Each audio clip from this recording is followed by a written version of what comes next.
Mi nombre es John Mejía, soy fonoaudiólogo, especialista en audiología y desde hace 2 años me he venido preparando con la red Impulsa de la ciudad de Oaxaca, México y de forma independiente en todos estos temas relacionados con la neurociencia, la neurocognición y el aprendizaje. Bueno, realmente no interesa quién hijo de puta sea yo porque yo decidí subir este tipo de contenidos dado que alguien pues me hizo la sugerencia de que no vale la pena guardar este tipo de información, sino que la idea es compartirlo. Como dijo un buen amigo, pues hoy estamos, mañana quién sabe.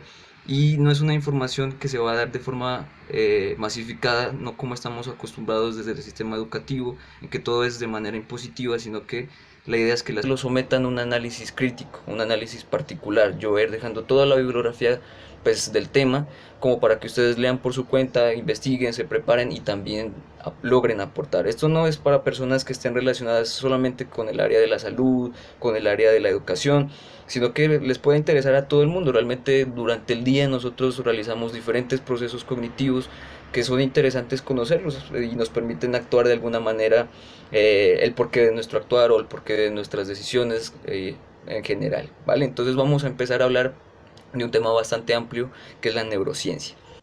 Para hablar de neurociencia vamos a hablar del cerebro. No, esa no es, esa es para la conspiración, ya sabes.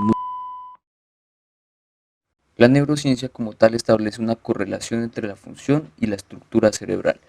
Para hablar de la estructura cerebral no nos vamos a enfocar mucho en la parte anatómica, dado que eso lo podemos conseguir en un atlas de anatomía o en diferentes fuentes. Voy a dejar algunas de ellas en la descripción del video. Vamos a hablar que el cerebro está formado por dos hemisferios, un hemisferio derecho, un hemisferio izquierdo, que están separados por una cisura interhemisférica y comunicados mediante el cuerpo calloso. Este es el punto de unión entre ambos hemisferios. La superficie se denomina corteza cerebral y está formada por unos plegamientos que se denominan circunvoluciones. Estas circunvoluciones ocupan ciertas áreas, las cuales tienen unas funciones en específico. Sin embargo, vamos a decir que cada hemisferio cerebral posee varias fisuras que dividen la corteza en lóbulos. Entonces tenemos el lóbulo frontal, el lóbulo parietal, el lóbulo occipital, el lóbulo temporal y también está la ínsula y el sistema límbico. De forma general, el lóbulo frontal tiene que ver con todas las funciones relacionadas al control de los impulsos, al juicio, también tiene que ver con las emociones y en parte al procesamiento del lenguaje. El lóbulo parietal tiene que ver con toda la información somatosensorial, la información táctil y la información de la posición que ocupa nuestro cuerpo en el espacio. El lóbulo occipital tiene que ver con toda la parte visual, el procesamiento a partir de imágenes. El lóbulo temporal tiene que ver con la memoria a corto plazo, la audición y el procesamiento del lenguaje. La ínsula y el sistema límbico como tal están relacionados con funciones viscerales, como por ejemplo las funciones eh, respiratorias, cardíacas, urogenitales, pero también están ligadas a la parte de la conducta. Esto lo vamos a tener en cuenta más adelante porque están bastante relacionadas. Para hablar como tal de la correlación que hay entre la estructura y la función cerebral, vamos a hablar de unas teorías que son bastante antiguas. Una de ellas es la teoría diática y otra de ellas es la teoría del cerebro triuno.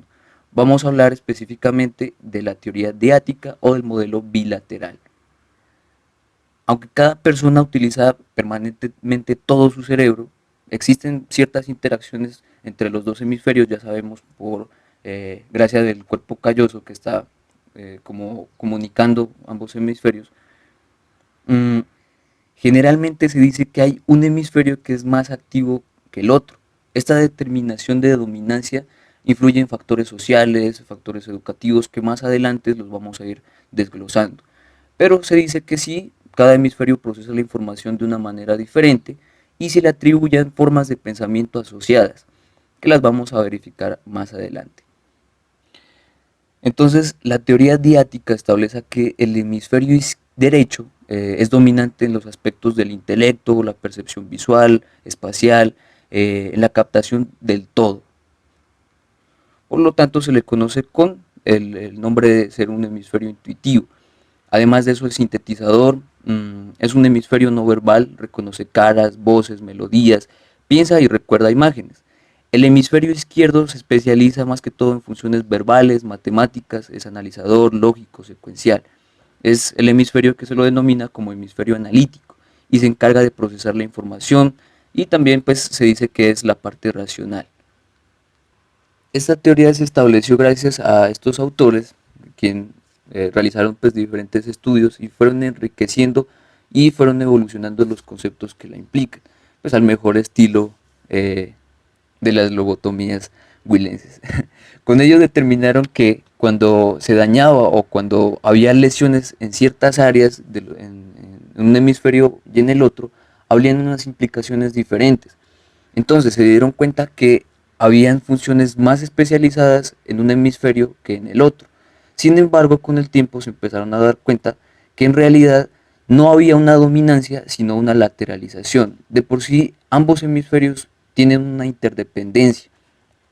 Entonces, por ejemplo, se dieron cuenta que cuando se dañaban o cuando habían lesiones en las áreas relacionadas al lenguaje, tanto del hemisferio derecho como en el hemisferio izquierdo, se dieron cuenta que el hemisferio cerebral izquierdo no se refiere a la especialización del lenguaje como tal, sino a una especialización en el procesamiento y manejo de ciertos parámetros de información que habitualmente se haya contenida en el lenguaje, es decir, en lo referente a los códigos, ya sean fonéticos o simbólicos. Fonético es decir, la unidad del sonido que transmite una información.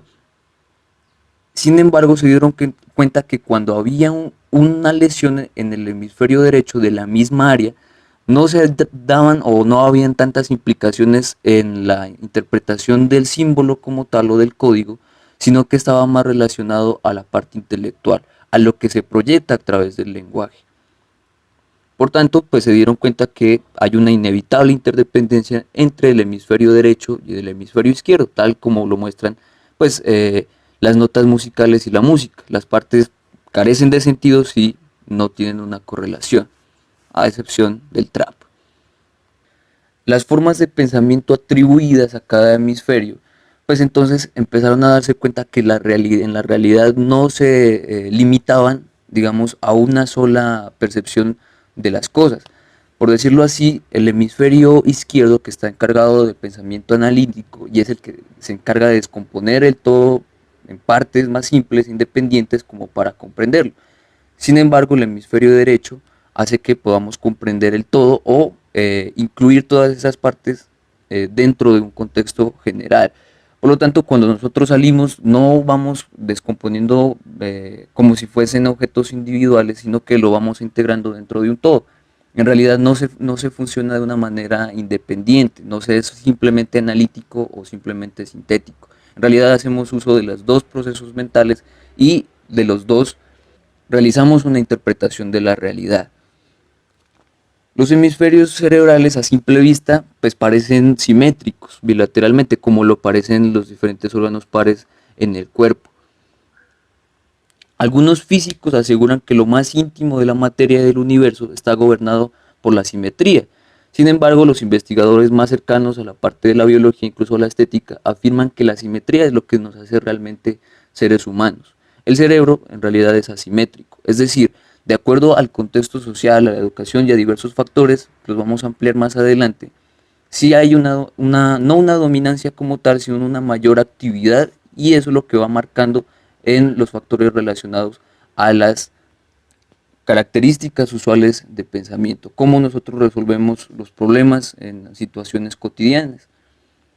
Eso nos permite darnos cuenta que al exponer un concepto o una palabra ante un grupo determinado de individuos, sin que exista entre ellos ningún factor común, pues en sus características neuroanatómicas, neurofisiológicas, se observa que el mismo estímulo es captado por cada uno de una manera diferente. Eso tiene que ver mucho con las características individuales, como incluso el ADN, el factor hereditario, los estímulos que ha tenido, pero gracias a ello nos va a permitir concluir que es precisamente estos valores subjetivos del ser humano que hoy constituyen una fuerza estratégica poderosa y que gobierna los sucesos del mundo. De hecho, pues es la clave de nuestro predicamento global, pero también de su solución Esa y de la parla que en estructura. realidad no sirve para un Para hijo de ello, puta culo, porque es que en realidad eso lo hago como un proceso terapéutico, se lo recomiendo que ustedes también lo hagan.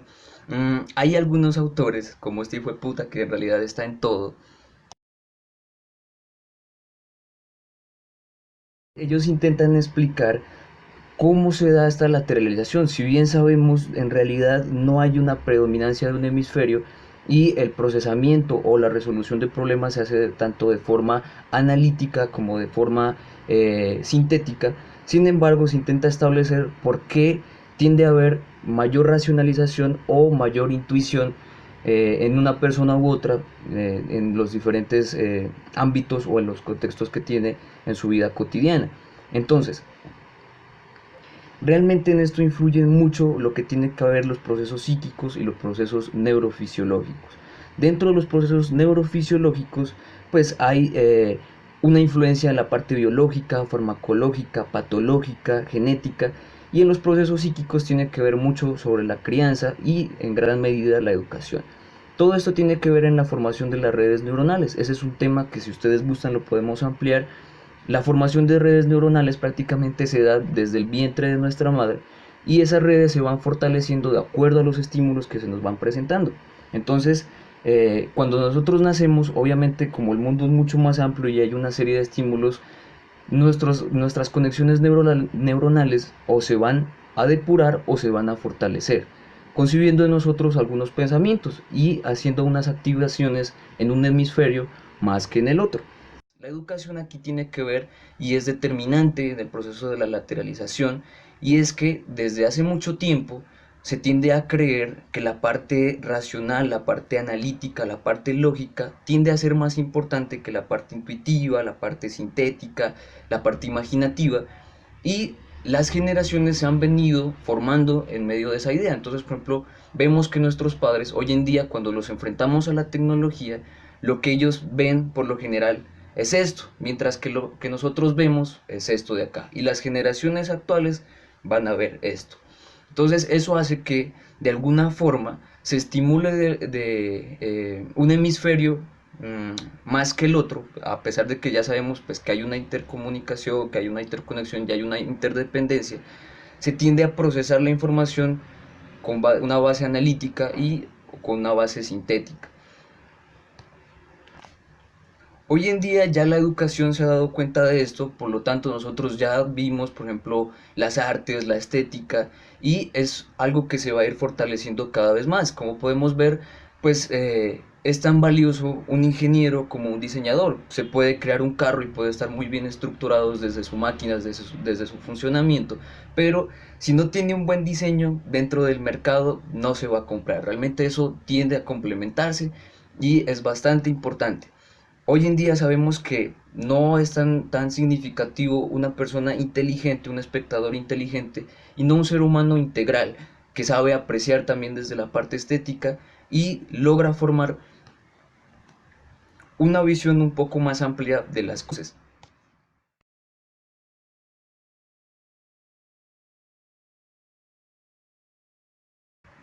El día de hoy vamos a finalizar con esta parte de la teoría diática, o la teoría o del modelo bilateral. Más adelante vamos a ver qué implica la teoría del cerebro triuno. Esa es una teoría bastante interesante y hace énfasis sobre todo en lo que tiene que ver con el neuromarketing, cómo influyen en nosotros la parte comercial y cómo lo quieren impactar en nuestra función cerebral. Pues eso fue hasta ahora, váyanse al carajo.